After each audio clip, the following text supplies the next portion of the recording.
Assalamualaikum warahmatullahi wabarakatuh.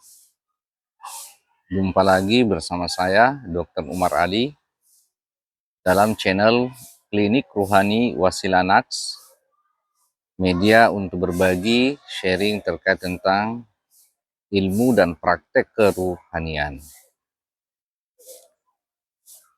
Pada kesempatan ini, saya mencoba mengkaji secara umum terkait tentang judul pandemi Dajjal. Dajjal atau yang kita kenal dengan nama dalam mitologi agama-agama Semitik, Yahudi, Nasrani, dan kemudian Islam, ternyata ini juga dianut sebagai doktrin agama pada suku-suku atau agama Arya, Hindu, Buddha, yang semuanya menceritakan bahwa akan ada tokoh pembaharu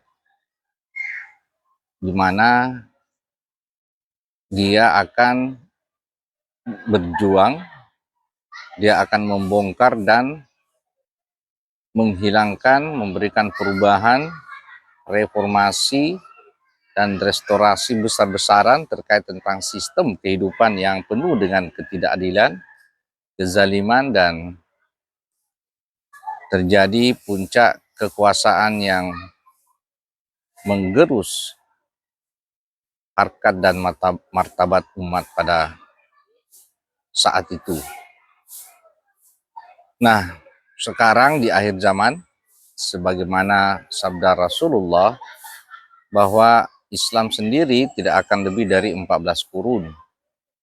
Dan kita sudah memasuki babat kurun 15. Dan inilah ukuran bahwa kita sudah berada di era akhir zaman. Salah satu tokoh mitologi dalam doktrin agama yang kita sebut sebagai Dajjal. Siapakah Dajjal itu?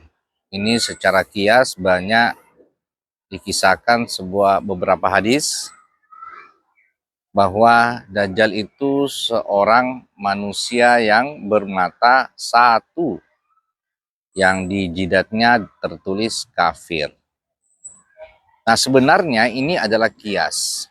Kafir itu sendiri dari kata kafara, yang artinya tertutup atau menutup ya, atau ingkar. Apa yang diingkari? Dia mengingkari yang namanya keimanan. Dia menutupi yang namanya kiblat kepada Tuhan. Jadi sesungguhnya Dajjal itu adalah kias, bukanlah seorang sosok yang turun dari langit dengan mata satu,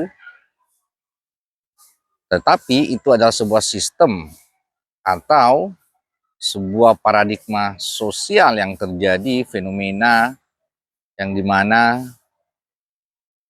masyarakat atau keadaan zaman pada saat itu sudah terjadi yang namanya ketidakadilan, terjadi kezaliman, terjadi huru-hara, perang di mana-mana, karena semuanya disebabkan oleh hawa nafsu, sebagaimana yang pernah saya sebut bahwa yang dikabarkan dalam Al-Quran, satu-satunya yang bisa menghancurkan dunia dan isinya antara langit dan bumi itu adalah hawa nafsu.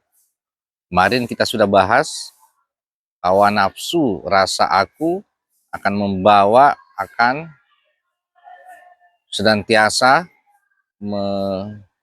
menyuburkan sifat mengejar kekuasaan, maka disitulah akan muncul sifat rasa angku dan kesombongan manusia. Rasa minta puji. Dengan itu manusia berlomba-lomba mengejar dunia, mengejar kekayaan.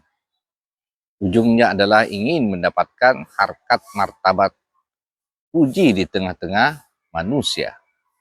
Kemudian rasa suci, nah ini merasa paling benar, paling di atas, itu yang akan membawa sifat manusia pada menutupi kebenaran. Ya, bagaimana sekarang di akhir zaman hampir semua agama sudah terdoktrin dengan dogma agamanya sendiri, yang semuanya itu adalah penutup atau cover atau kafir yang akan menghalangi manusia menuju Tuhan, menuju kepada Allah yang maha ruhani. Akan ditutuplah jalan ruhaninya. Jadi yang melihat, yang memandang hanya mata jasmani, inilah yang sebenarnya arti filosofi kias terkait tentang Dajjal. Karena tertutupi mata ruhaninya, maka semua hanya bertumpu pada kesadaran jasmani. Maka yang mendominasi hidup dan kehidupan manusia tigakah dalam hawa nafsu, mengejar kekuasaan, kekayaan, dan kesaktian. Orang merasa suci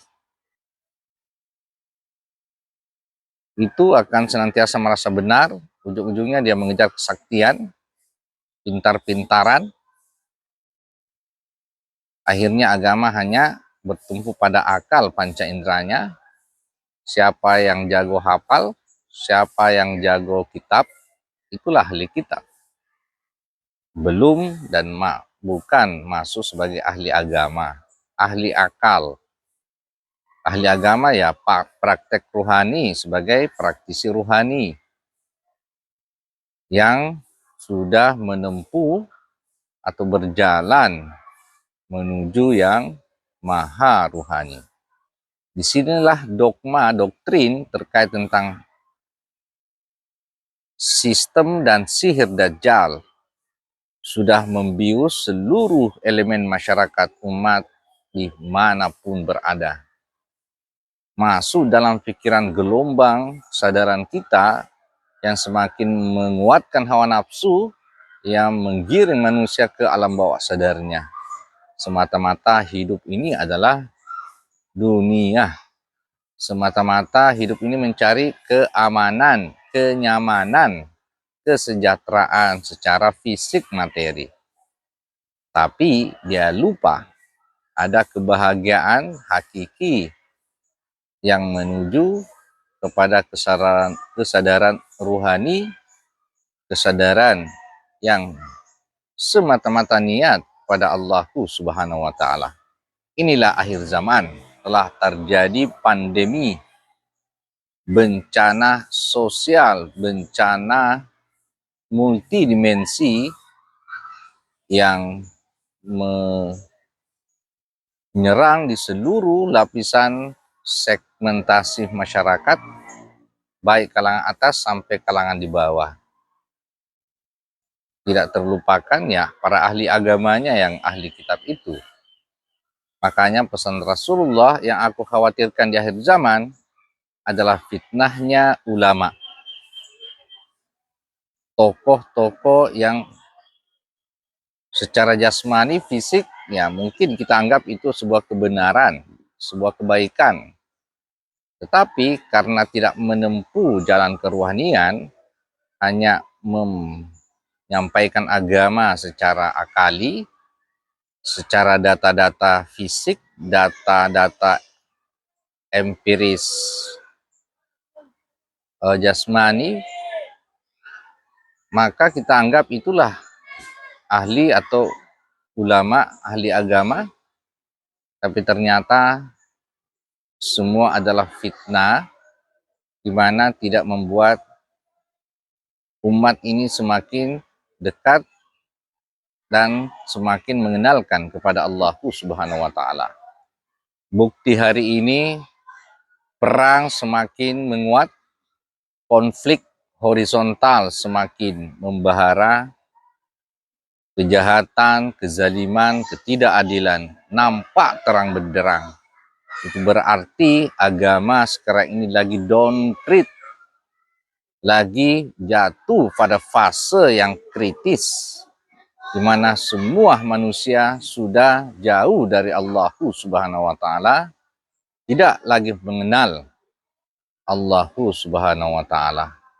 Terbukti pandemi Dajjal ini diawali karena sudah terjadi yang namanya pandemi syahadat.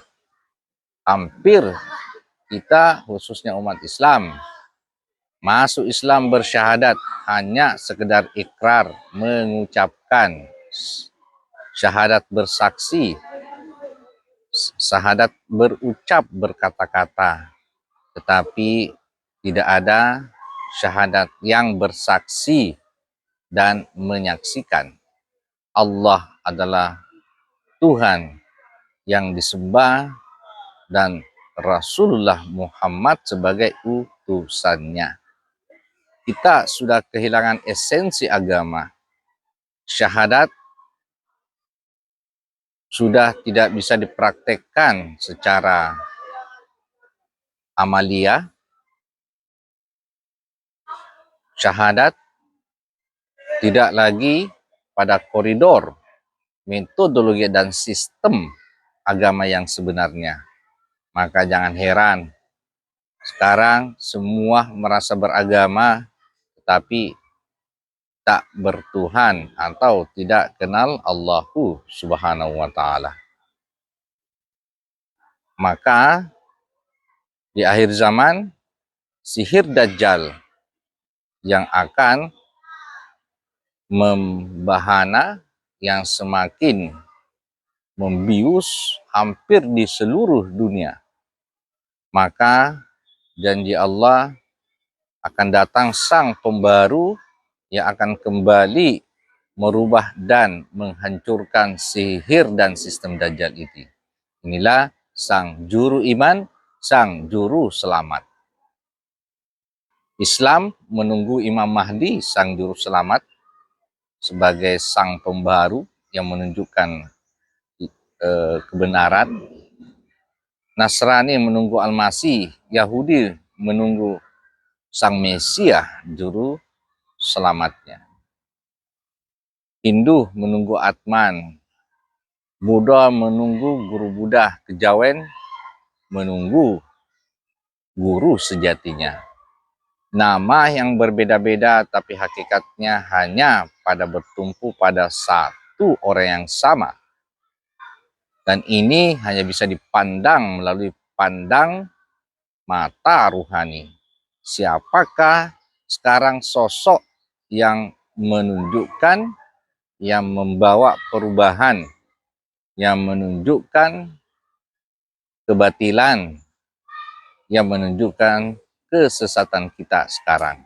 Itulah sang pembaharu, sang juru iman, dan sang juru selamat umat manusia. Ketika Imam Mahdi telah datang, maka seluruh manusia akan melebur secara baharu syariatnya. Agama akan menjadi satu kembali. Itulah agama tauhid, agama persatuan, agama yang menyatukan tanpa ada limit, batas, ras, warna, suku, dan lain-lain. Semuanya mengarahkan kepada persatuan, mengarahkan ke jalan ruhani, masuk pada titik zero, la ilaha illallah, la haula wala quwata illa billah. Inilah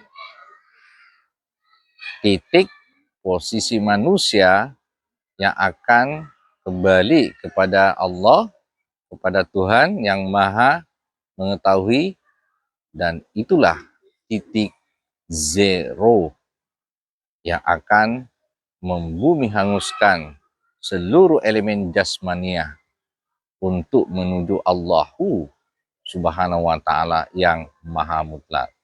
Sekian, terima kasih, akhirul kalam. Semoga bermanfaat. Ilahi anta maksudi wa ridhoka matlubi. Assalamualaikum warahmatullahi wabarakatuh.